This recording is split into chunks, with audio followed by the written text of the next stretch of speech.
Each literary period emphasizes different themes and techniques by writers of the same time. Their works are influenced by the respective historical and cultural periods. Studying literature of different periods shows the development of English literature, as well as offers understanding into the work itself and understanding in the period in which it was written. First, we're going to begin with the beginning, mythology. Many of you have taken mythology in school and may be vaguely familiar with the story of Prometheus. Well, this is really the beginning, so we're going to start there. Then we're going to move to the medieval period. I referenced Chaucer before.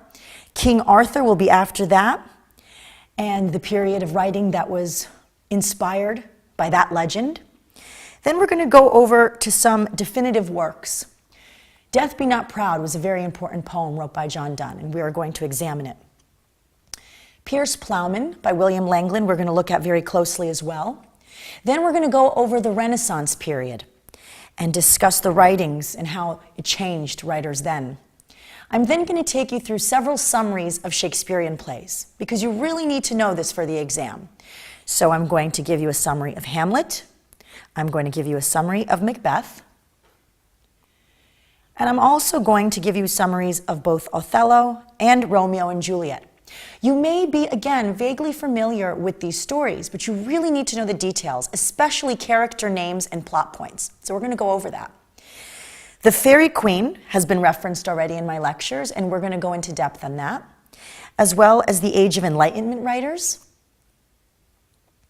Then we're going to move on to the Romantic period. We've also briefly mentioned some writers that were influenced by the Romantic style, so you'll be hearing about them again in this unit. The Pre-Raphaelites, who were they, and how long did that period last?